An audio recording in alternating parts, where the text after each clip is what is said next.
ঘড়িতে এখন সকাল 8:30 বাজে। অস্থির হাতে আজকের খবরের কাগজের পাতা উল্টাচ্ছি। ভেতরে ভেতরে এক কাপ চায়ের জন্য শরীরটা একেবারে অস্থির হয়ে উঠেছে, জিভটা একেবারে শুকিয়ে গেছে। অথচ এত বেলা হলো, হাতে এখনো এক কাপ চাও জোটেনি। গলা খাঁকারি দিয়ে একবার হাঁক দিলাম, পুটি, চা হলো তোর? আজকে কি সকালের চাটা পাবো নাকি বাইরে গিয়ে খেয়ে আসতে হবে? পুটিরাম ব্যস্ত স্বরে বলে উঠল, একেবারে বদ্দাবাবু এলে সকলে চা জল খাবার দিয়ে দেবো। বারবার জনে জনে এত দিতে পারবো নি বাপু, সবটা তো এখন এই পুঁটিরামের ঘাড়ে। এই এক জ্বালা হয়েছে এখন। যবে থেকে সত্যবতী সংসারের প্রতি উদাসীন হয়ে পড়েছে, তবে থেকেই সংসারে এমন ছন্ন ছাড়া অবস্থা। আর ব্যোমকেশ সেই কখন যে মর্নিং ওয়াকে গেছে, এখনো তার ফেরার নাম নেই। সত্যবতী সেই সকাল থেকে বারান্দায় গিয়ে বসে আছে। বেশ কিছুদিন হলো সত্যবতী কেমন যেন একটা হয়ে গেছে, কারোর সাথে আর কথা বলে না, মুখে সেই হাসিটাও নেই। এমনকি ব্যোমকেশের সাথে দাম্পত্য খুনসুটিও নেই। রান্নাঘরে যায় না, খাবারের থালা সামনে রেখে ঘন্টার পর ঘন্টা বসে থাকে, তেমন কিছু মুখেও তোলে না। ওর চোখ মুখ এই কদিনেই কেমন যেন বসে গেছে, কেমন যেন একটা ছন্নছাড়া ভাব সবকিছুতেই। অনেকবার এই নিয়ে ওর সাথে আমি আর ব্যোমকেশ কথা বলতে গিয়েছি, কিন্তু কোনো বিশেষ লাভ হয়নি। সত্যবতীর মুখ থেকে আমরা একটা কথাও বার করতে পারিনি। আজ অবশ্য ব্যোমকেশ একজন মনোরোগ বিশেষজ্ঞের অ্যাপয়েন্টমেন্ট নিয়ে রেখেছে বিকেলে। কারণ সত্যবতীর শারীরিক কোনো সমস্যা যে নেই, তা পাশের বাড়ির বোসদা কালই কনফার্ম করেছেন। উনি একজন জেনারেল ফিজিশিয়ান, ডাক্তারিতে ওনার বেশ নাম ডাক আছে। সকাল সন্ধ্যা ওনার চেম্বারের সামনে লম্বা লাইন পড়ে। তাই উনি যখন কাল বললেন যে সত্যবতীর শারীরিক কোনো সমস্যা উনি দেখতে পাচ্ছেন না, যতটা তাড়াতাড়ি সম্ভব একজন মনোরোগ বিশেষজ্ঞের পরামর্শ নিতে, তখন ব্যোমকেশ আর দেরি করেনি। এই ডাক্তারের খোঁজ অবশ্য বোসদাই দিয়েছেন। আজ বিকেল 4টের সময় আমাদের অ্যাপয়েন্টমেন্ট করা হয়েছে। আমাদের ডাইনিং হল থেকে বারান্দাটা একদম সোজাসুজি দেখা যায়। একবার ওই দিকে চাইলুম, দেখলুম সত্যবতী শূন্য চোখে বাইরের দিকে চেয়ে আছে। সত্য, সত্য, আরে কোথায় গেলে? তাড়াতাড়ি চাটা দাও। উফ, কত দেরি হয়ে গেল। একেবারে বাজারটা করেই ফিরলুম। যাই, হাত মুখটা ধুয়ে আসি। ব্যোমকেশের গলা পেয়ে আমি ফিরে তাকালাম। রোজ বেচারা নানাভাবে চেষ্টা করছে সত্যবতীকে স্বাভাবিক করার। অন্যদিন হলে এতক্ষণে সত্যবতী রান্নাঘর থেকে এসে হাজির হয়ে যেত। ব্যোমকেশের হাত থেকে বাজারের থলিখানা নিয়ে বলতো, যাও তাড়াতাড়ি হাত মুখ ধুয়ে এসো, আমি টেবিলে চা দিচ্ছি। কত বেলা হয়ে গেল, তোমার জন্য ঠাকুরপোড়া এখনো চা জল খাবার পেটে পড়েনি। কিন্তু আজ আর তা হলো না। ঘড়িতে এখন বিকেল 4:10। আমরা মিনিট 15 আগেই সত্যবতীকে নিয়ে ডক্টর দস্তিদারের চেম্বারে পৌঁছে গেছি। কিছুক্ষণ আগেই সত্যবতীকে ভিতরে নিয়ে গেছে। ব্যোমকেশ সেই থেকে অস্থির হয়ে আমার সামনে সমনে পায়চারি করে যাচ্ছে। ওর মনের অবস্থা আমি খানিকটা হলেও আন্দাজ করতে পারছি। প্রায় মিনিট 20 পরে ভিতরে আমাদের ডাক পড়ল। ভিতরে গিয়ে দেখলাম বছর 60-এর এক সৌম্যকান্তি চেহারার ভদ্রলোক গম্ভীর মুখে বসে আছেন। হাত দেখিয়ে আমাদের উল্টো দিকের চেয়ারে তিনি বসতে নির্দেশ করলেন। তারপর গম্ভীর কণ্ঠে বললেন, কিসের থেকে নজর সরিয়ে এবার একটু আশেপাশের মানুষগুলোর দিকেও খেয়াল করুন ব্যোমকেশ বাবু। আপনার স্ত্রীর সাথে কথা বলুন, ওনাকে সময় দিন। ভিতরে ভিতরে যে উনি ভীষণ একা হয়ে পড়েছেন। আমি কিছু ওষুধ লিখে দিচ্ছি, কিন্তু মনে রাখবেন, কাছের মানুষের যত্ন, সঙ্গ পাওয়া, খানিকটা একান্ত সময়, এগুলোর থেকে অব্যর্থ ওষুধ কিন্তু এই রোগের আর কিছু নেই। পারলে স্ত্রীকে নিয়ে সব কিছু থেকে দূরে কোথাও ওনার ভালো লাগার জায়গায় কয়েকটা দিন কাটিয়ে আসুন। হাওয়া বদলও কিন্তু এই সব রোগে খুব তাড়াতাড়ি কাজে দেয়। ব্যোমকেশ দেখলাম অবনত মুখে ডাক্তারবাবুর কথা শুনছে। একজন জাঁদরেল সত্যান্বেষীও যে তার কাছের মানুষের কষ্টের কাছে খুব অসহায় হয়ে পড়ে, সেটা ব্যোমকেশকে দেখেই বুঝতে পারলাম। শেষ 6 মাস একের পর এক কেস নিয়ে ব্যোমকেশ সত্যিই ভীষণ ব্যস্ত হয়ে পড়েছিল। বেশিরভাগ দিনই প্রায় মাঝরাতে বাড়িতে ফিরত, আর আমিও ওর সঙ্গেই থাকতাম। বেচারি সত্যবতী সারাদিন একা একা বাড়িতে কাটাতো, ব্যোমকেশের ওপর অভিমান করত। আর সেই অভিমান এতদিন একটু একটু করে জমেই বোধহয় আজকের এই অবস্থা হয়েছে। আমরা ডাক্তারবাবুকে নমস্কার করে সত্যবতীকে নিয়ে বাড়ি ফিরে এলাম। আমরা এখন দাঁড়িয়ে আছি এয়ারপোর্টের লাগেজ কাউন্টারে। কনভেয়ার বেল্ট বাহিত হয়ে যাত্রীদের ব্যাগপত্র আসছে। এয়ারপোর্টেরই 2 জন স্টাফ মিলিয়ে মিলিয়ে সেসব কিছু এরোপ্লেন থেকে নামা যাত্রীদের হাতে তুলে দিচ্ছে। আমরা 3 জন এই প্রথমবার বিদেশে যাচ্ছি।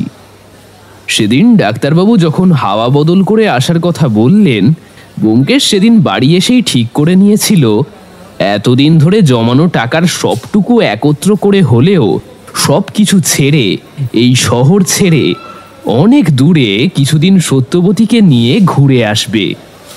বিদেশ ভ্রমণের শখ সত্যবতীর বহুদিনের। আমি অবশ্য যাব না বলেছিলাম, কিন্তু ব্যোমকেশ নাছোড়বান্দা। অবশেষে তাই আমাকেও রাজি হতেই হয়েছিল। তারপর কয়েকদিন ধরে টিকিট ও আর যা যা কিছু ফর্মালিটিস আছে সেই সব কিছু করে আমরা 3 জন আকাশযানে উঠে পড়েছিলাম। সমস্ত কিছুই ব্যোমকেশের খ্যাতি ও চেনা জানার সূত্রে খুব সহজেই হয়ে গিয়েছিল। দাঁড়িয়ে দাঁড়িয়ে এসব ভাবতে ভাবতেই আমাদের লাগেজ নেবার ডাক এসে গিয়েছিল। আমি গিয়ে নিজেদের জিনিসপত্র মিলিয়ে নিয়ে চলে এলাম। তারপর 3 জন মিলে এয়ারপোর্টের বাইরে এসে দাঁড়ালাম। চারপাশে কুয়াশা আবৃত পাহাড় পর্বতে ঘেরা শহরটা দেখে সত্যবতী জোরে একটা নিঃশ্বাস নিল। এখানে পা দিয়েই যে ওর মনটা আগের থেকে অনেকটা হালকা হয়েছে তা ওর মুখের দিকে চাইলেই বোঝা যাচ্ছিল। এয়ারপোর্টের বাইরেই ট্যাক্সি স্ট্যান্ড। আমাদের হোটেল ব্যোমকেশ আগের থেকেই বুক করে রেখেছিল। আমরা একটা ট্যাক্সি ভাড়া করে হোটেলের উদ্দেশ্যে রওনা দিলাম। কিছুক্ষণের মধ্যেই দেখলাম আকাশ একদম ম্যাজিকের মতোই একেবারে মেঘমুক্ত ঘন নীল। এত গরম করতে শুরু করলো যে আমরা সকলেই শীতের পোশাক খুলে ফেলতে বাধ্য হলাম। সত্যবতী দেখলাম জানলার বাইরের দিকে চেয়ে আছে। রাস্তার দুপাশের ঝাঁ চকচকে বিশাল বিশাল অ্যাপার্টমেন্ট, শপিং মল, অফিস, আদালত ইত্যাদি সবকিছু আমাদের চোখে পড়তে লাগলো। রাস্তা ভর্তি লোকজন, গাড়ি ঘোড়া, কিন্তু সবকিছুই একদম ছবির মতো সুন্দর। গাড়ি থেকে দেখলাম এখানকার বেশিরভাগ মানুষই, সে নারী হোক বা পুরুষ, এক বিশেষ ধরনের কাপড় পরে আছে। পোশাকটা অনেকটা লম্বা কোটের মতো, কিন্তু দেখেই বোঝা যায় বেশ হালকা আর রং বেরঙের কাপড় জুড়ে বানানো হয়েছে। পোশাকটার সাথেই একটা লম্বা তেকোনা টুপি জড়ানো আছে। ড্রাইভারকে জিজ্ঞাসা করে জানলাম স্থানীয় ভাষায় একে নাকি টেরচা বলে। বিশাল তাপপ্রবাহ থেকে বাঁচতে এখানকার লোকজন পোশাকের ওপর এই ধরনের একটা পোশাক পরে। আশেপাশে তাকিয়ে শ্বেতাঙ্গ, কৃষ্ণাঙ্গ ইত্যাদি সব ধরনের মানুষই আমাদের চোখে পড়ল, তবে বেশিরভাগই আদিবাসী কৃষ্ণাঙ্গ। তাদের সারা শরীরে বিভিন্ন ধরনের অদ্ভুত দর্শন উল্কি কাটা, যা ওই পাতলা পোশাকের ভিতর থেকেও একদম স্পষ্টভাবে দৃশ্যমান।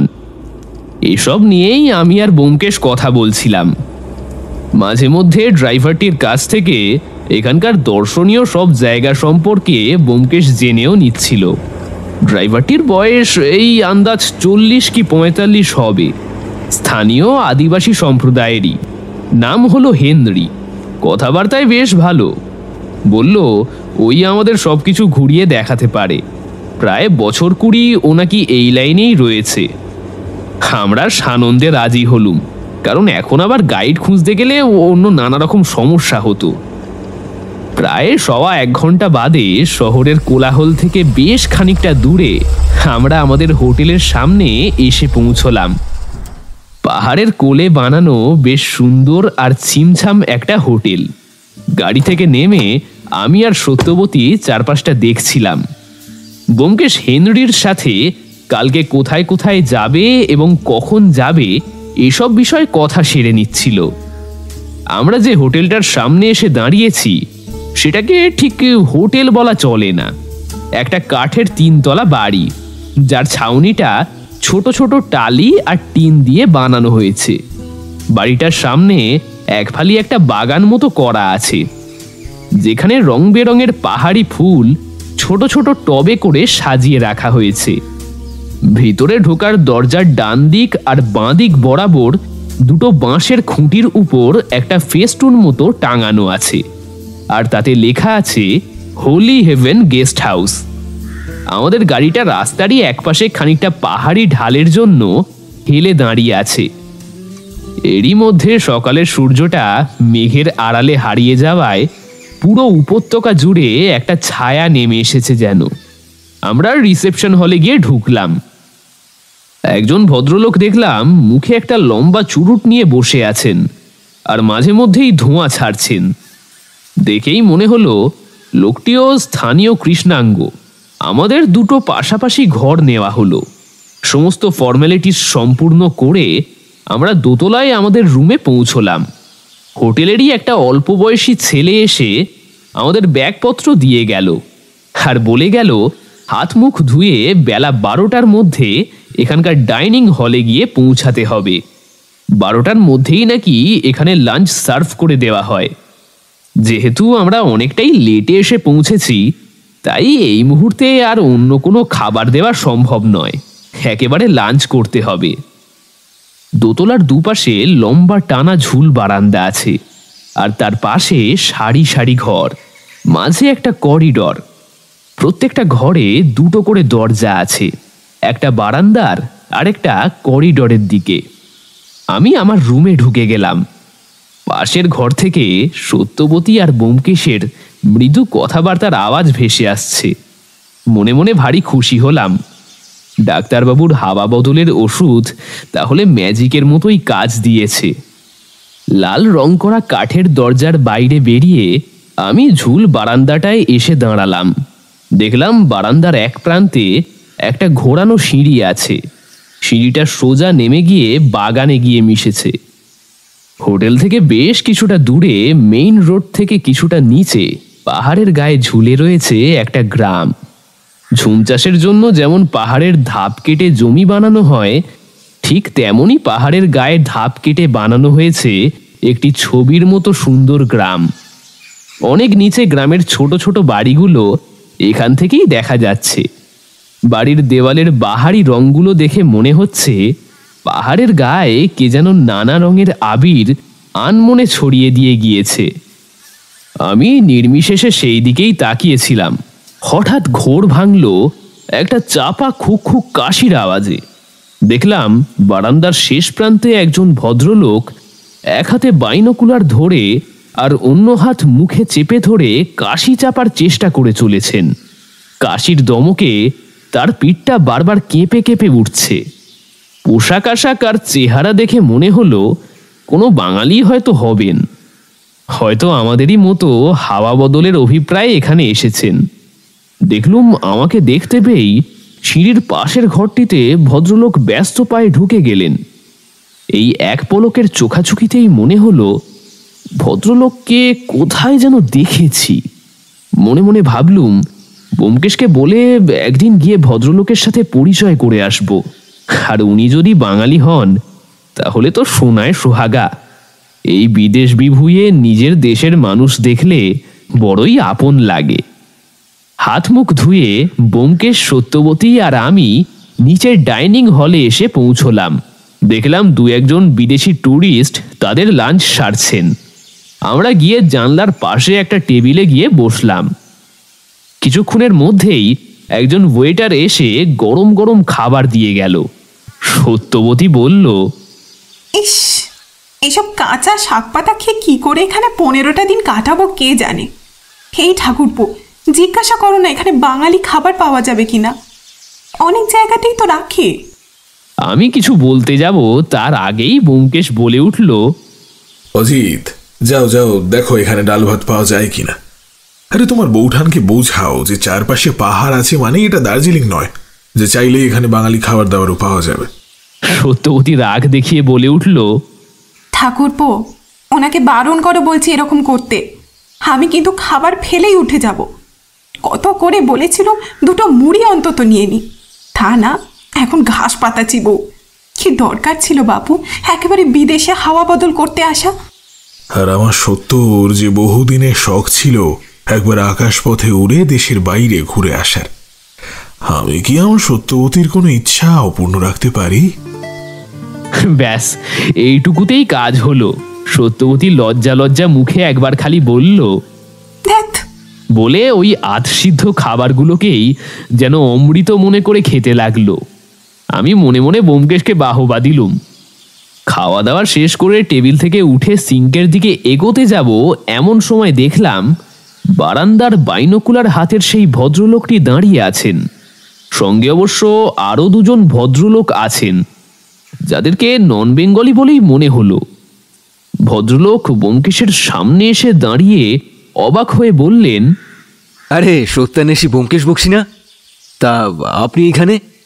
আপনার সঙ্গে যে এখানে দেখা হতে পারে তা আমার কল্পনাতীত। চিনতে পারছেন? আরে ডক্টর পাকরাশি যে, আপনাকে না চিনার উপায় আছে? আপনার বিভিন্ন ইনভেনশন চিকিৎসা বিজ্ঞানে যে পরিমাণে আলোড়ন ফেলেছে তা সর্বজন বিদিত। সেদিন একটা সায়েন্স জার্নালে আপনার রিসেন্ট গবেষণার উপর একটা আর্টিকেল পড়লাম। ক্যান্সারের ওপর গবেষণায় আপনি তো অনেকটাই এগিয়ে গেছেন, আর আপনি যেই অধমকে চিনতে পেরেছেন এটা আমারই ভাগ্যি ভালো। পাকরাশি বাবু এবার ব্যোমকেশের হাত ধরে বললেন, এইরকম করে বলবেন না। তা কোন রুমে উঠেছেন? আমরা 32 নম্বর রুমে। সন্ধ্যার দিকে আসুন, জমিয়ে গল্পগুজব করা যাবে। সারা জীবন তো মাইক্রোস্কোপে চোখ রেখেই তো গেল। একটা সন্ধ্যা এমন গুণী মানুষের সান্নিধ্য পেলে বড় ভালো লাগবে। আমরা 38 নম্বর আর 39 নম্বর দুটো নিয়েছি। অবশ্যই আড্ডা হবে। আছি এখন দিন 15। যান খেয়ে নিন। অজিত, একটু জিরিয়ে নাও, বিকেল 5টায় বেরোবো। 4-5টা একটু ঘুরে দেখে আসবো। আমি ঘরে ঢুকে দরজা বন্ধ করে বিছানায় গা এলিয়ে দিলুম। সারা দিনের ধকলের পর সহজেই চোখ লেগে এলো। হঠাৎ দরজায় কড়া নাড়ার আওয়াজে আমার ঘুমটা ভাঙল। ঘড়ির দিকে চেয়ে দেখলুম 5টা বেজে গেছে। দরজায় নিশ্চয়ই ব্যোমকেশ আছে।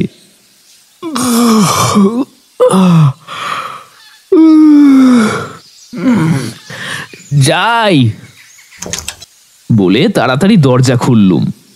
এ কি ঠাকুরপো, তুমি এখনো তৈরি হওনি? ব্যোমকেশ বলল, এ অজিত, তুমি তাড়াতাড়ি তৈরি হয়ে নিচে এসো, আমরা বাইরেটায় আছি। 10 মিনিটের মধ্যেই তৈরি হয়ে আমি নিচে নামলুম। ব্যোমকেশ বলল, চলো আশপাশটা একটু ঘুরে আসি।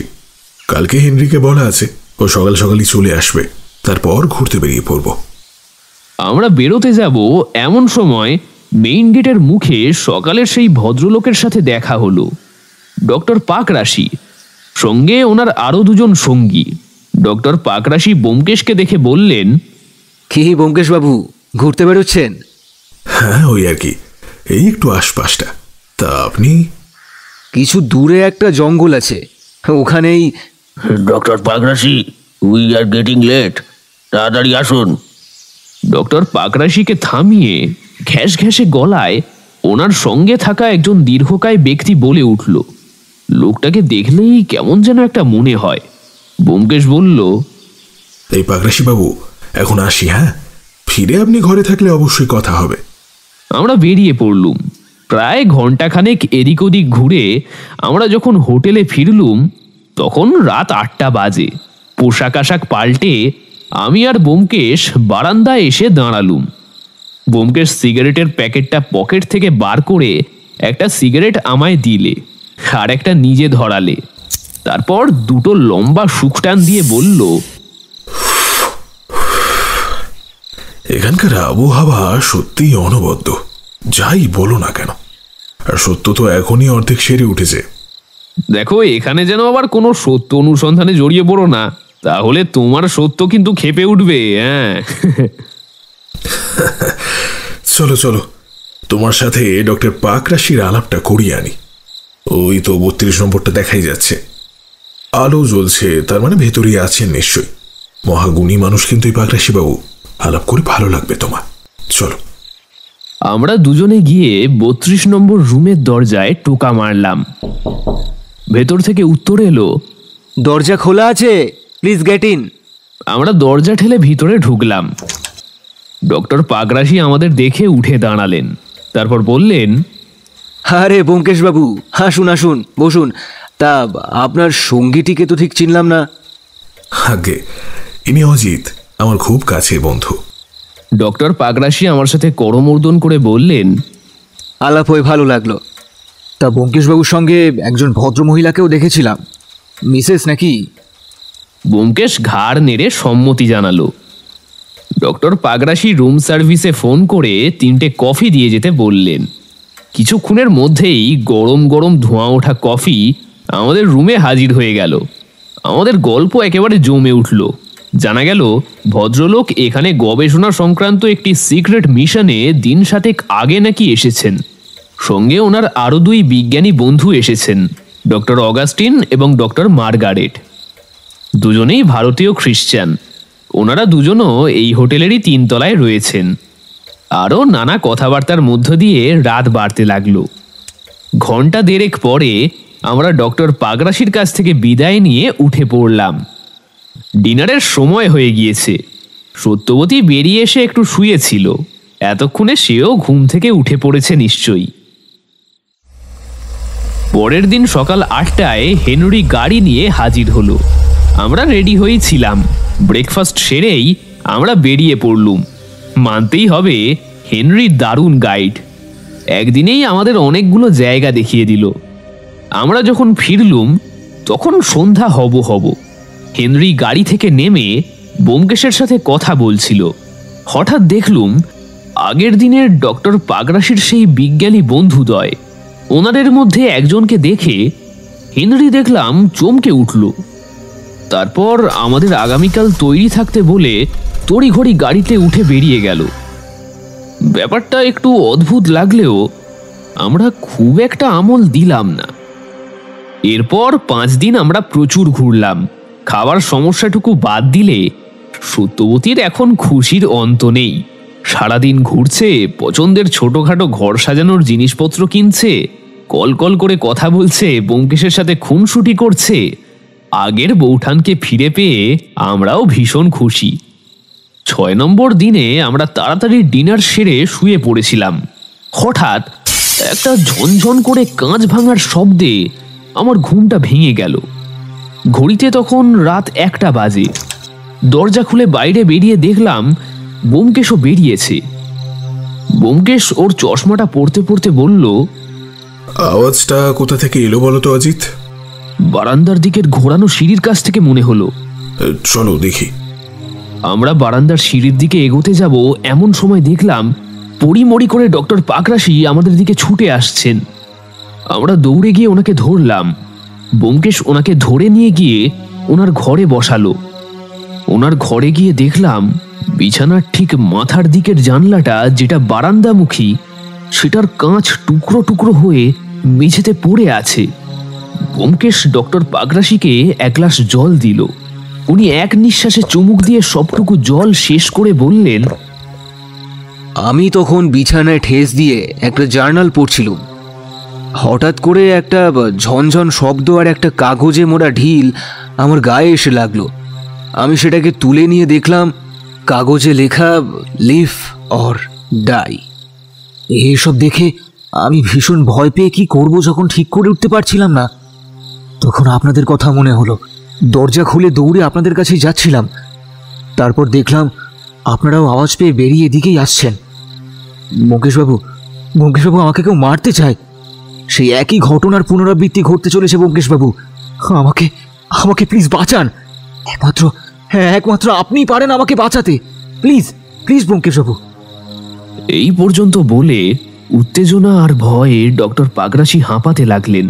ব্যোমকেশ বলল, শান্ত হন পাগরাশি বাবু, আপনি আগে শান্ত হন। অজিত, তুমি পাগরাশি বাবুর কাছে একটু থাকো, আমি বাইরেটা একটু দেখে আসি। সাবধানে যেও, চারপাশে কাঁচের টুকরো ছড়িয়ে আছে।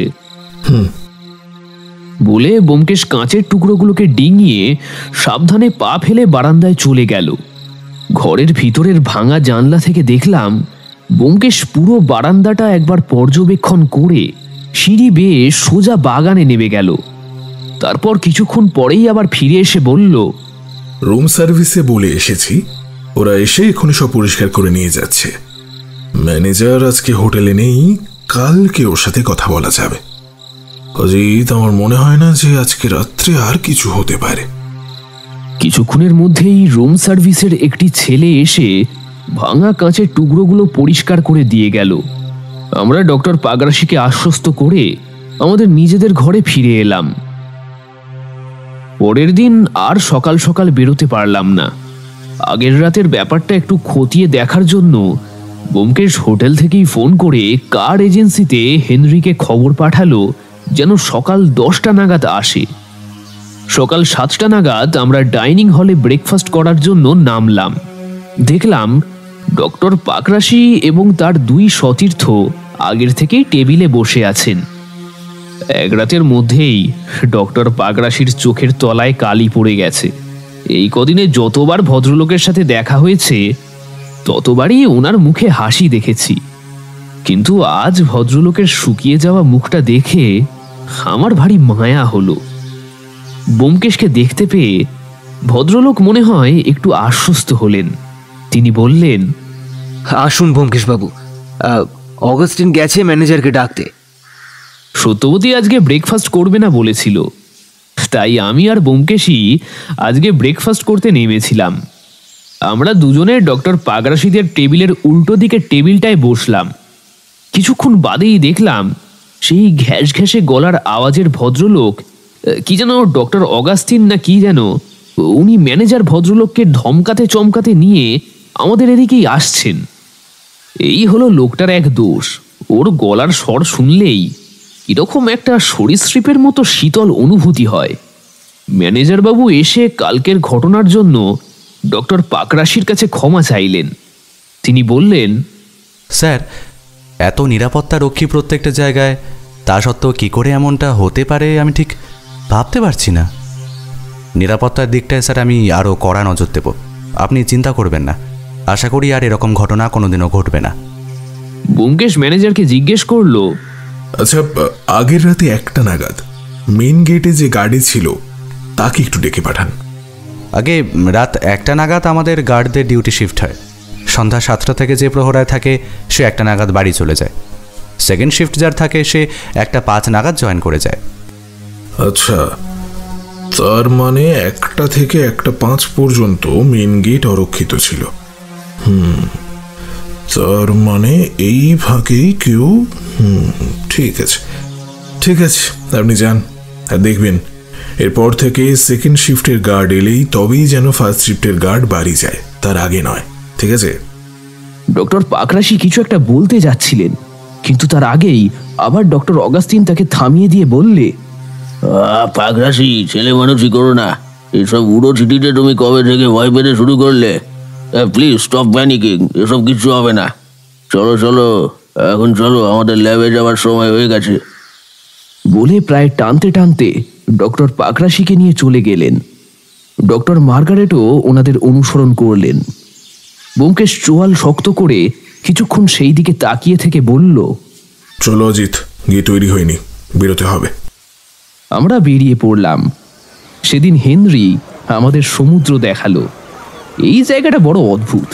এখানে যেমন বিশাল ঘন জঙ্গল আছে, তেমনি আবার বিশাল বিশাল সব পাহাড়, খরস্রোতা নদী, আবার উত্তাল সমুদ্রও আছে। এমন সহাবস্থান চট করে চোখে পড়ে না। সমুদ্রের পাড়ে ঝিনুকের তৈরি সুন্দর সুন্দর সব মালা বিক্রি হচ্ছিল। ব্যোমকেশ পছন্দ করে একটা মালা কিনে সত্যবতীকে পরিয়ে দিল। আজও আমাদের হোটেলে ফিরতে প্রায় রাত্রি 7:30 বেজে গেল। এখন চারপাশে বেশ ঠান্ডা। এখানকার আবহাওয়া এরকমই, দিনের বেলা ঠিক যতটা গরম, রাতে ঠিক ততটাই ঠান্ডা। দিনের বেলা তাপমাত্রা প্রায় 40 ছুঁই ছুঁই, আবার রাতে সেই তাপমাত্রাই 6 ডিগ্রিতে নেমে যায়। হেনরি তো বলেছিল কখনো কখনো নাকি তুষারপাতও হয়। আজও সেরকমই একটা রাত মনে হচ্ছে। আমরা কাঁপতে কাঁপতে হোটেলের রুমে ঢুকে গেলুম।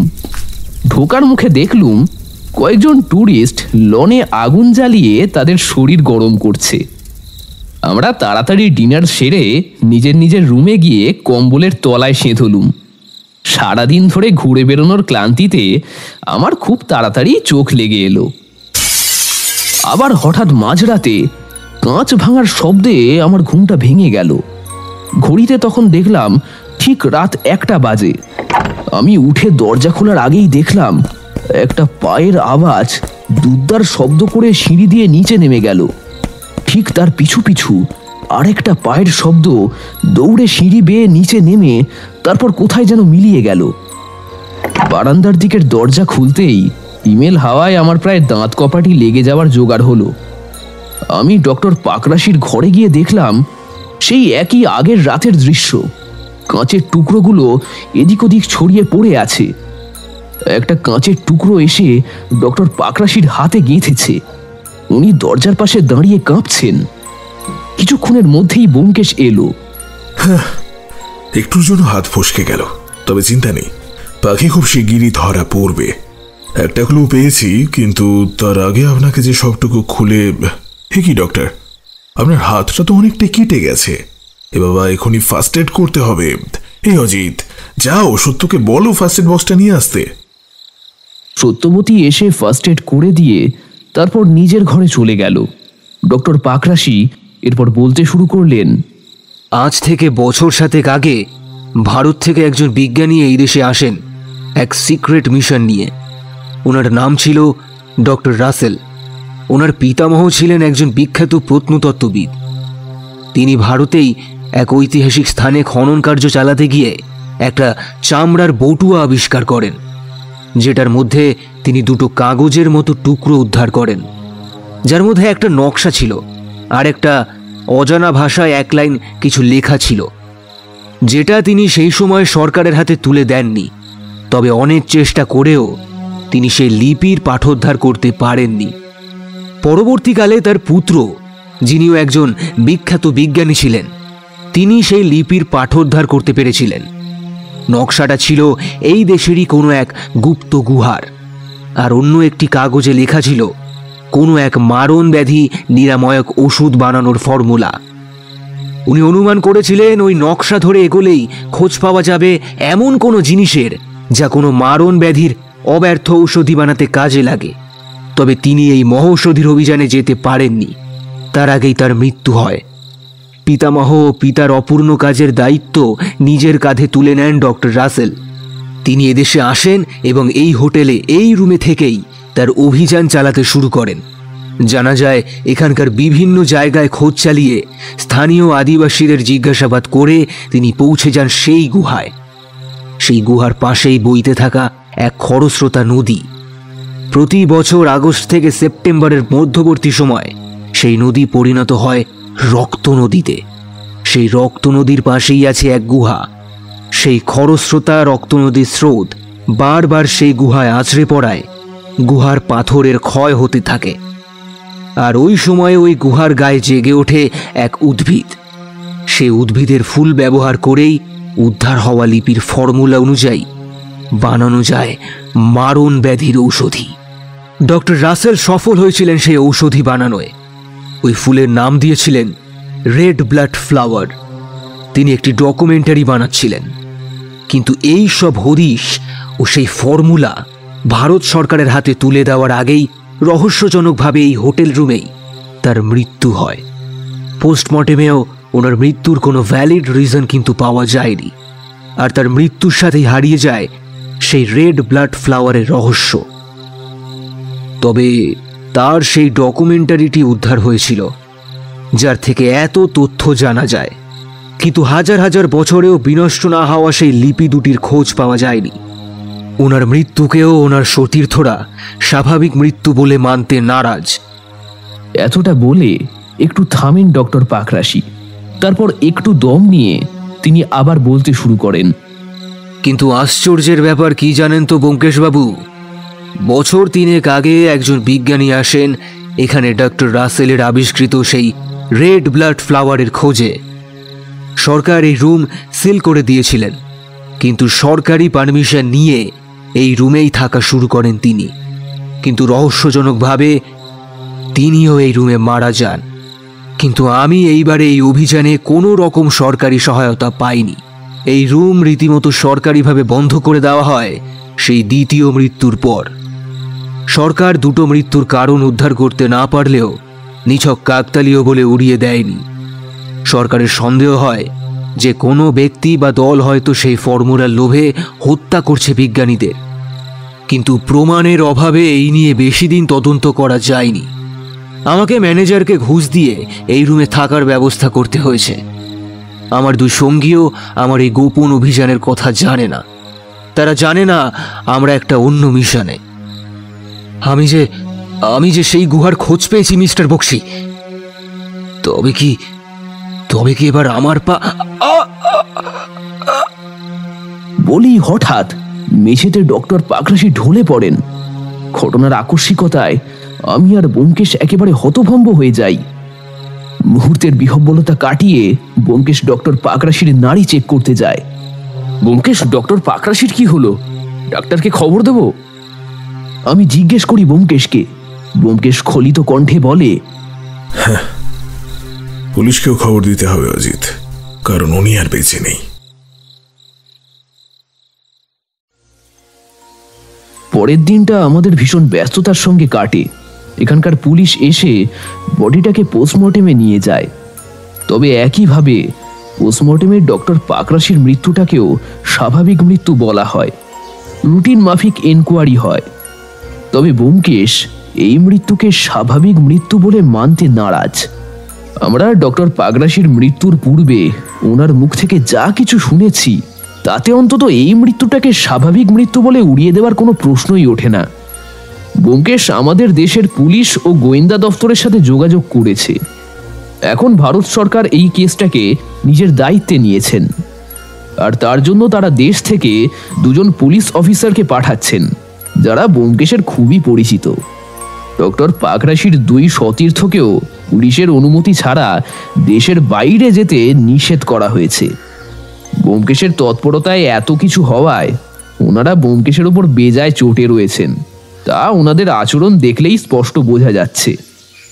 তবে ব্যোমকেশ এই কেসে নামার আগে সত্যবতীর কাছে অনুমতি চেয়ে নিয়েছে, কারণ এদেশে আসার আগে সত্যবতীকে সে কথা দিয়েছিল যে এই কদিন সে কোনো রকম কেসে জড়াবে না, কিন্তু এই ঢেকি স্বর্গে গেলেও ঠিক ধান ভাঙবে। তবে বৌঠান বলেছেন, আমাকে তুমি আর লজ্জা দিও না।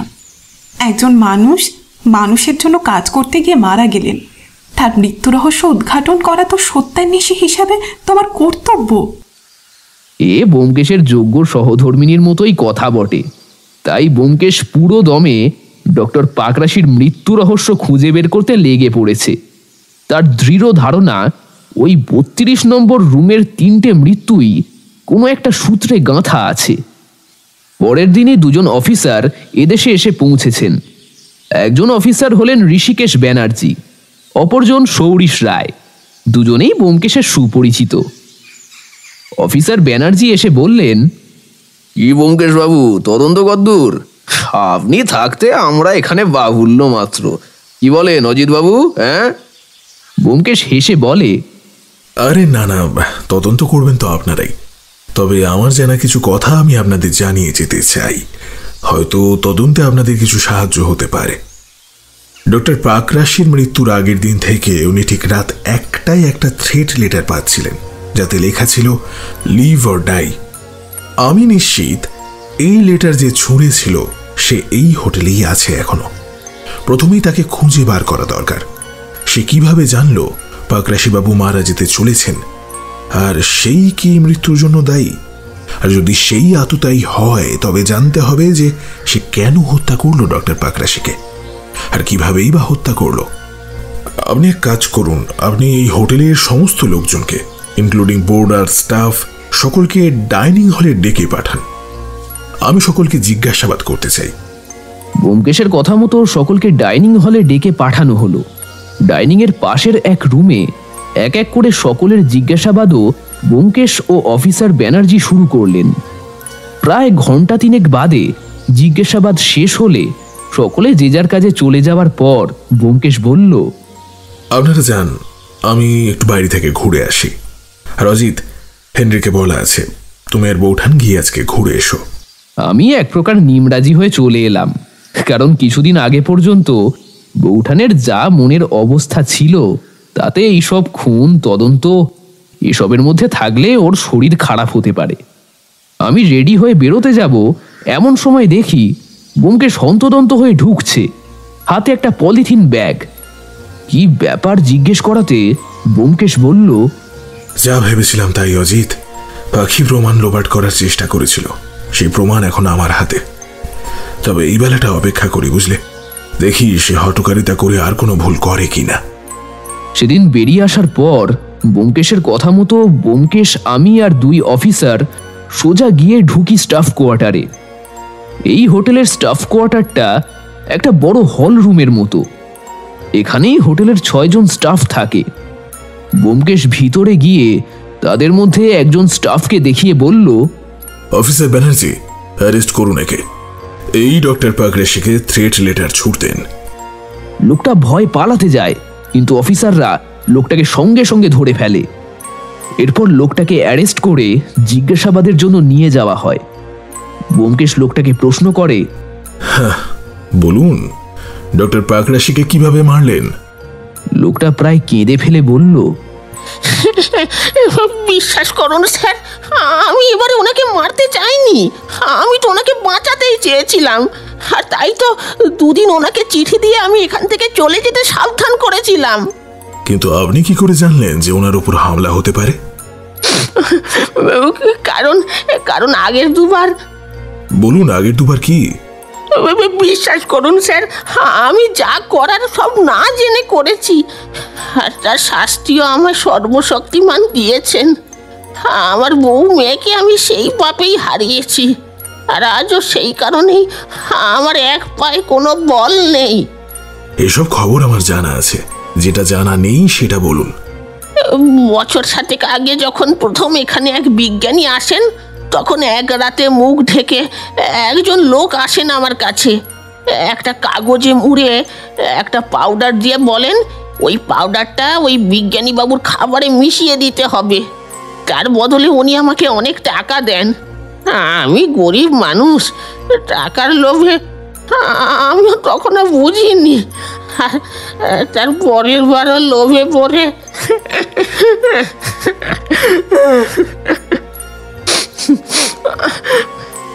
এরপর 2 হাত দিয়ে মুখ ঢেকে লোকটা ঢুকরে কেঁদে ওঠে। ব্যোমকেশ বলল, আপনি লোকটিকে দেখলে চিনতে পারবেন? না স্যার, লোকটির পুরো মুখটা তো ঢাকা ছিল, তবে লোকটার কণ্ঠস্বরটা না একটু অন্যরকম ছিল। আমার স্পষ্ট মনে আছে স্যার, লোকটা কেমন যেন একটা মেয়েলি কণ্ঠস্বরে কথা বলছিল। স্ট্রেঞ্জ। ব্যোমকেশের ভ্রু দুটো দেখলাম কুঁচকে উঠল। তারপর ব্যোমকেশ অফিসারদের বলল, সব এই লোকটিকে হেফাজতে নিন অফিসার। হ্যাঁ, আর আমি না বলা পর্যন্ত ছাড়বেন না। সেদিন সন্ধেতে আমরা লনে বসে চা খাচ্ছিলাম। আমি ব্যোমকেশকে বললাম, আচ্ছা ব্যোমকেশ, আমায় একটা কথা বলো তো, তুমি কি করে জানলে যে এই লোকটাই আসল কালপ্রিট? ব্যোমকেশ চায়ে একটা লম্বা চুমুক দিয়ে তারপর বলল, না হে অজিত, এই আসল কালপিট নয়, এই তো কেবল পড়ে। যেদিন ডক্টর পাকরাশিকে হত্যা করা হয়েছিল, সে রাতে যখন হোটেলের এই লোকটা কাঁচ ভেঙে ওই চিরকুটটা ভেতরে পাঠাচ্ছিল, আমি ওর পিছু নিয়েছিলাম, কিন্তু সিঁড়ি দিয়ে দৌড়ে নিচে নেমে গিয়ে আমি আর লোকটাকে দেখতেই পাইনি। লোকটা যেন হাওয়ায় মিলিয়ে গিয়েছিল। ফিরে আসছিলাম, হঠাৎ মনে হলো সেদিন সন্ধ্যায় খুব ঠান্ডা পড়ার জন্য এই হোটেলেরই কিছু বোর্ডার এদিক ওদিক ইতস্তত আগুন জ্বালিয়ে আগুন পোহাচ্ছিল। আগুন নিভে যাওয়ার পর তার ছাই এদিক ওদিক পড়েছিল। যদি কোনো জুতোর ছাপ পাওয়া যায় সে আশাতেই আমি টর্চ জ্বালিয়ে সিঁড়ির আশেপাশে খুঁজে দেখছিলাম। ঠিক তখনই এখানে এক বিশেষ ধরনের জুতোর ছাপ দেখতে পাই, যেটাকে বলে অর্থোপেডিক শু। এই জুতোর গঠনগুলো একটু আলাদা ধরনের হয়। সাধারণত যাদের পায়ে কোনো সমস্যা আছে বা শরীরের অন্য কোনো সমস্যার জন্য হাঁটতে অসুবিধা হয়, তারাই এই ধরনের জুতো পরে আর কি। কেন জানি না আমার বারবার মনে হচ্ছিল এই হোটেলেরই কেউ এর সাথে জড়িত। কারণ ভেবে দেখো অজিত, প্রথম দিন রাত 1টা থেকে 1টা 5 পর্যন্ত মেন গেটে ডিউটি শিফটিং এর কারণে অরক্ষিত থাকলেও পরের দিন তো তা ছিল না। তবে পাহারাদারদের নজর এড়িয়ে বাইরের কেউ ভেতরে ঢুকে কি করে এই কাজ করতে পারে?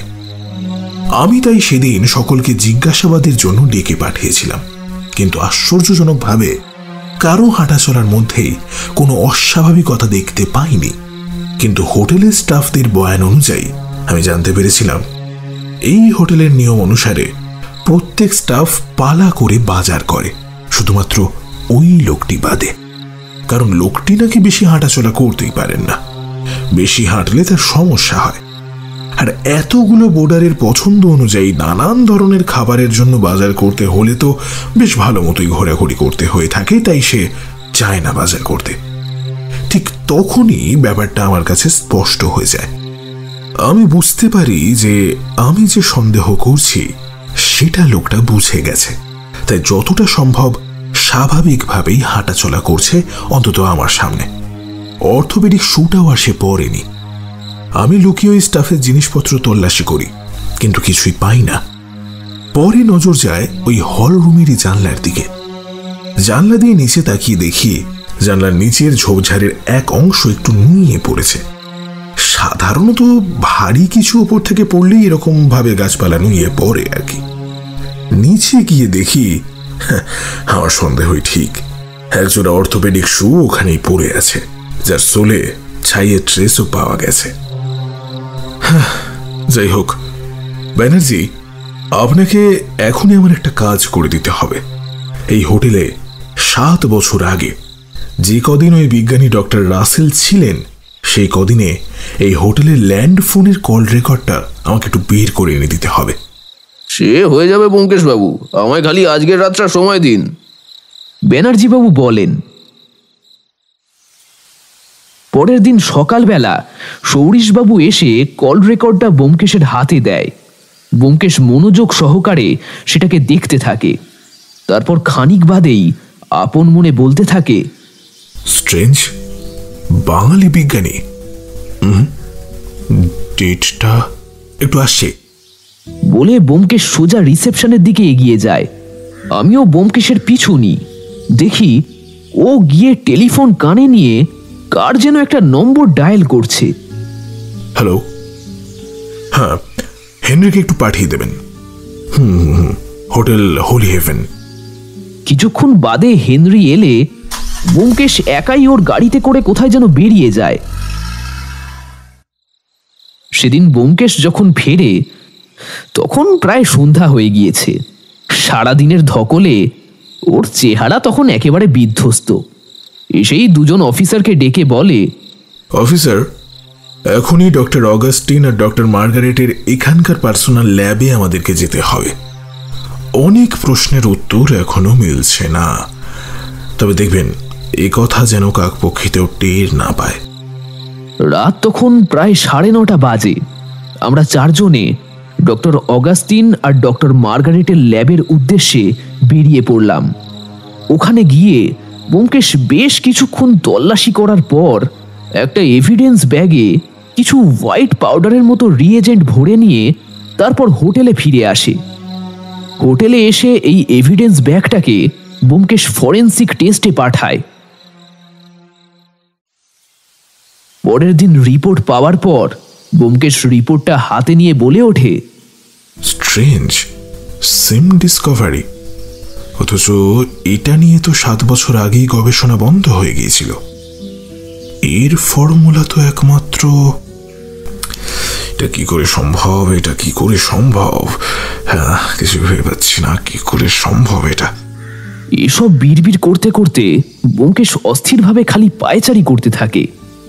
বেশ কিছুক্ষণ এমন করে অস্থিরভাবে পায়চারি করার পর সে হঠাৎ চিৎকার করে ওঠে, ঠিক ঠিক ঠিক ঠিক, এতক্ষণ কেন এটা আমার মাথায় আসেনি? হ্যাঁ, বারে বারে ঘুঘু তুমি খেয়ে যাও ধান।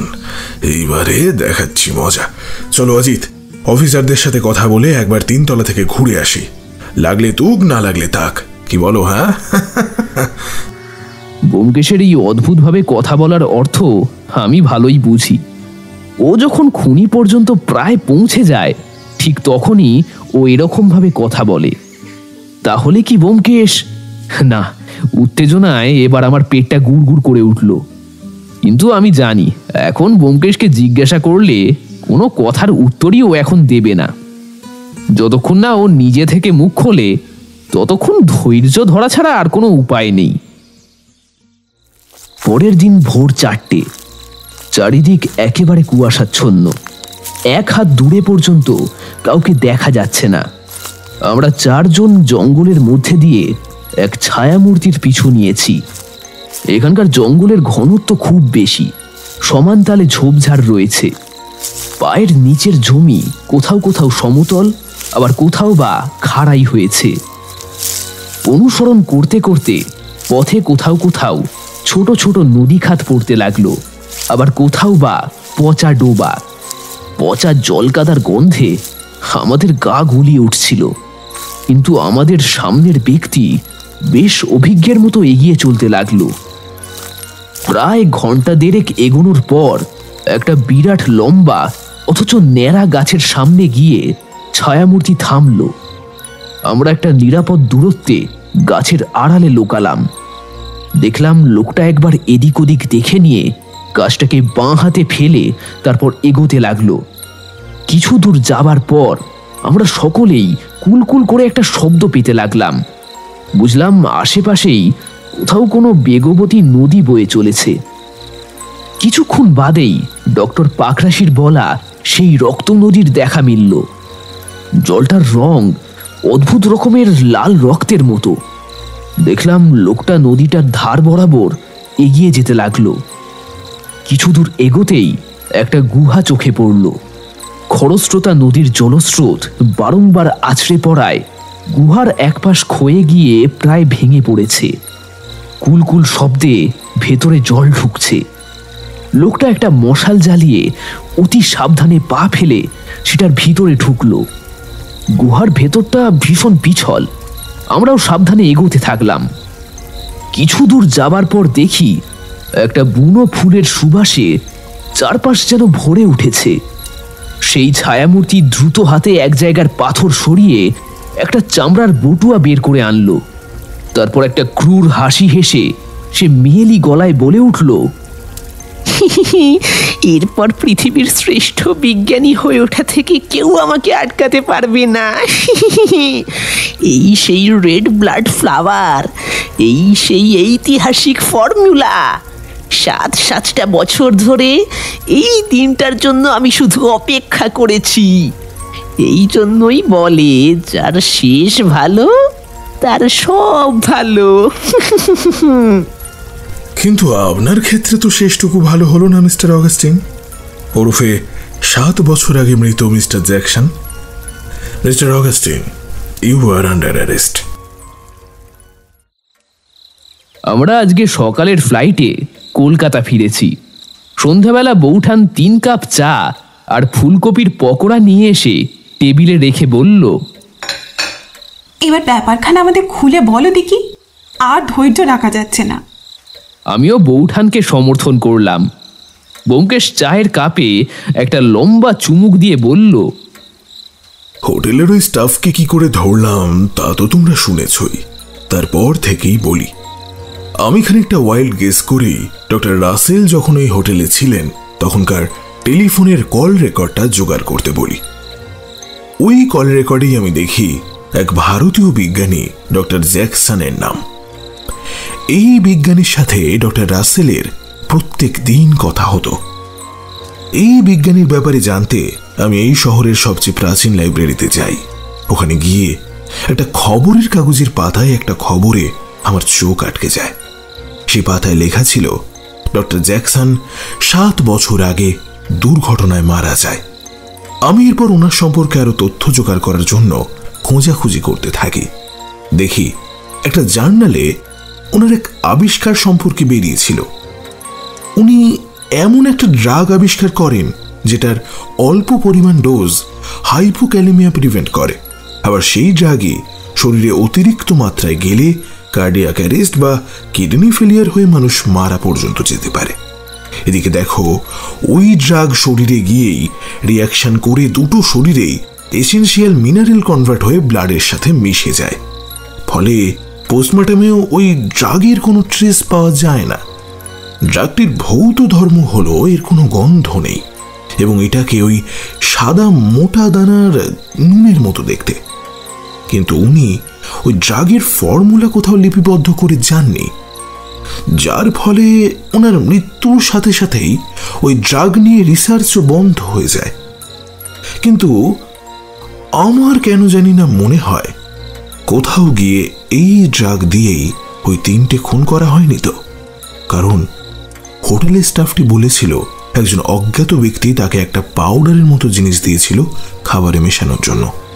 কিন্তু হিসেব মতো একজন মৃত ব্যক্তি কিভাবে এসব করতে পারে? আমি এরপর আরো খোঁজ নিতে থাকি। তবে এবারে শুধুমাত্র জ্যাকসন নয়, আমি মার্গারেট, অগাস্টিন এদের সকলেরই খোঁজ নিতে থাকি। জানতে পারি যে এই জ্যাকসনের একটু মেয়েলি প্রকৃতির গলা ছিল এবং অগাস্টিন আজ থেকে 6 বছর আগে ইন্ডিয়ান সায়েন্টিস্ট অ্যাসোসিয়েশনে যোগ দেয়। তার আগের কোনো রেকর্ড তার নেই। ব্যানার্জি ভালো করে খোঁজ নিয়ে যাচাই করে জানতে পারে অগাস্টিনের সমস্ত কাগজপত্রই আসলে জাল। এরপরে 2-2 4 করা গেলেও দুটো মানুষে যে এক সেরকম কোনো কংক্রিট প্রমাণ আমার হাতে ছিল না। তাই জন্য আমরা অগাস্টিনের ল্যাবে তল্লাশি চালাই, আর ওখানেই পাওয়া যায় জ্যাকসনের আবিষ্কৃত সেই ড্রাগ। এরপর আর সন্দেহের অবকাশই থাকে না। হেনরির সাথে গাড়িতে ফেরার সময় হেনরি জানায় যে অগাস্টিনকে ওর খুব চেনা চেনা লাগছে। যেহেতু এই হোটেলে ও অনেক বছর আগে থেকে যাতায়াত করছে, তাই ওর এই কথাও আমার সন্দেহকেই আরো কংক্রিট করে। অগাস্টিন আমাদের বলেছিলেন উনি প্রথমবার এই দেশে এসেছেন। আচ্ছা, যদি তাই হয় তাহলে হেনরির ওকে চেনা চেনা লাগার কথা নয়। এইখানেই ওর মিথ্যেটা ধরা পড়ে যায়। আর তারপর তুমি আর আমি 3 তলায় গিয়ে ওকে শুনিয়ে শুনিয়ে বলতে থাকি ওই গুহার খোঁজ পুলিশ পেয়েছে। পরের দিনই আমরা তল্লাশি চালাতে যাব সেখানে। আর কি জানো, এতেই কাজ হয়। ফর্মুলা হাতছাড়া যাতে না হয় সেজন্যই ভোর রাতে অগাস্টিন ওরফে জ্যাকসন গুহা অভিযান চালায়, আর যথারীতি আমাদের জালে ধরা পড়ে। হোটেলের ওই স্টাফ জ্যাকসনের কণ্ঠস্বর শনাক্ত করেছে বলে ব্যোমকেশ থামলো। তারপর বলল, দেখলে, বলতে বলতে আমার চাটাই জুড়িয়ে গেল। সে আমি আরেক কাপ চা আনতে বলছি রমলাকে। তুমি তার আগে বলো তো, এমন কাজ উনি কিভাবে করলেন, কেন করলেন? ডক্টর রাসেল আর ডক্টর জ্যাকসন দুজনেই খুব ভালো বন্ধু ছিলেন। উনি ওনার সেই রেড ব্লাড ফ্লাওয়ারের আবিষ্কারের কথা হোটেল থেকেই ফোন করে তার বন্ধুকে জানিয়েছিলেন এবং এও বলেছিলেন ওই ফর্মুলা সহ বটুয়া তার কাছেই আছে এবং তিনি সায়েন্স অ্যাসোসিয়েশনকে সেটা খবর দিয়েছেন। খুব শীঘ্রই তিনি পৃথিবীর হাতে তুলে দেবেন তার এই আবিষ্কার। কিন্তু বন্ধুর মুখোশধারী জ্যাকসন বন্ধুর এই খবরে মোটেও খুশি হতে পারেননি। পৃথিবীর শ্রেষ্ঠ বিজ্ঞানী হবার লোভ তাকে দিয়ে এক জঘন্য চক্রান্ত করায়। উনি নিজের আবিষ্কার দিয়েই নিজের বন্ধুর প্রাণ নাশ করেন, কিন্তু ওনার উদ্দেশ্য সফল হয়নি। উনি এই ফর্মুলা এবং নকশা কোনোটাই খুঁজে পাননি। উনি ভেবেছিলেন নকশা আর ফর্মুলা বোধহয় ডক্টর রাসেলের কাছে হোটেলের রুমেই আছে, কিন্তু ভগবান এখানে তার খেলা খেলে দেন। কোনোভাবে রাসেলের কাছ থেকে ওই বটুয়া ওই গুহাতেই পড়ে যায়, কিন্তু জ্যাকসন হাল ছাড়েননি। যেহেতু ওনার কণ্ঠস্বর আর সবকিছুই পুরুষদের থেকে আলাদা, তাই সহজেই ওনাকে আইডেন্টিফাই করা যায়। সেই ভেবে উনি ওনার মৃত্যুর রিউমার ছড়িয়ে দেন, নিজে ছদ্মবেশ ধারণ করেন এবং নিজের কণ্ঠস্বর বদলে ওরকম অদ্ভুত এক ঘ্যাস ঘ্যাসে আওয়াজে কথা বলতে শুরু করেন। তারপর আবার এক বিজ্ঞানী বন্ধুর সাথে এখানে এসে একসাথে খুঁজতে থাকেন। দুজনের মিলিত প্রচেষ্টায় খুঁজে বের করেন সেই রক্ত নদী, যার জল অগস্ট থেকে সেপ্টেম্বরের মধ্যে পাহাড় ক্ষয় হয়ে আসা মিনারেলস মিশে গিয়ে লাল রক্তের মতো হয়ে যায়। তারা দুজনে খুঁজে পান সেই গুহা, সেই রেড ব্লাড ফ্লাওয়ার, কিন্তু ফর্মুলা তারা খুঁজে পাননি। কিন্তু এবারে ডক্টর জ্যাকসনের বন্ধু বিজ্ঞানী নিজেই গবেষণা করে ফর্মুলা বের করেন। এবারে এনাকেও হত্যার ষড়যন্ত্র করে সমস্ত ক্রেডিট একা নেওয়ার ব্যবস্থা করেন অগাস্টিন রূপে জ্যাকসন। কিন্তু এই বিজ্ঞানী কিছু একটা সন্দেহ করে সমস্ত ফর্মুলাটাই বিনষ্ট করে দেয়। এবারেও বিফল হন মিস্টার অগাস্টিন। এরপরে তিনি জানতে পারেন ডক্টর পাকরাশির এই গোপন অভিযানের কথা। তিনি লক্ষ্য রাখতে থাকেন ওনার অভিযানের ওপর। ডক্টর পাকরাশি সেই বটুয়া ওই গুহায় খুঁজে পান, কিন্তু ওখানে ওটা সেফ থাকবে ভেবে নিজের সাথে আর নিয়ে আসেননি। কিন্তু ডক্টর পাকরাশি নিজের অজান্তেই এই বটুয়া রেড ব্লাড ফ্লাওয়ারের হদিশ তুলে দেন ডক্টর জ্যাকসনের হাতে। হ্যাঁ, জ্যাকসন এরপর ডক্টর পাকরাশিকে হত্যা করেন আর ভাবেন যে পরিস্থিতি থিতিয়ে এলে ওই ফুল আর ফর্মুলা নিয়ে দেশে ফিরে আসবেন, মারণ ব্যাধির ওষুধ আবিষ্কারক হিসাবে সারা জগতে নাম করবেন। কিন্তু হতস্মি, ওনার এই প্ল্যানে বাঁধ সাধলাম আমি, যেটার মুখেই সবকিছুই স্বীকার করেছে ডক্টর অগাস্টিন তথা ডক্টর জ্যাকসন। আমি মাথা নেড়ে বললাম, কিন্তু ব্যোমকেশ, ডক্টর পাকরাশিকে উনি মারলেন কিভাবে? ডক্টর পাকরাশি তো আমাদের সামনেই, আর ওই হোটেলের স্টাফটিও তো এইবারে। ব্যোমকেশ বলল, অজিত, এখানেও ডক্টর জ্যাকসনের দূরদর্শিতারই জয় হয়েছে। উনি বুঝেছিলেন যে হোটেলের ছেলেটি ডক্টর পাকরাশিকে সাবধান করছে, আর আবার সে চেষ্টা করবে যাতে ডক্টর পাকরাশি ওদের ছেড়ে চলে যান। তাই জন্যই সুযোগ বুঝে উনি জানলার কাছে মাখিয়ে দিয়ে যান ওনার তৈরি সেই ড্রাগ, যেটা ঢিল ছোড়ার সাথে সাথেই ভেঙে গিয়ে ভাঙা কাচের একটা টুকরো গিয়ে গাঁথে ডক্টর পাকরাশির শরীরে। ব্যাস, সঙ্গে সঙ্গে বিষক্রিয়া শুরু করে সেটা। কিছুক্ষণের মধ্যেই মৃত্যুর কোলে ঢলে পড়েন ডক্টর পাকরাশি। ভেবে দেখো অজিত, কি অদ্ভুত না? তিনজন বিজ্ঞানীর রক্ত দিয়ে সার্থক করে দিয়ে গেলেন এই রেড ব্লাড ফ্লাওয়ারের নাম। ভাবা যায়? দেখেছো কাণ্ড? পুঁটিরাম এখনো চা দিয়ে গেল না। পুঁটিরাম!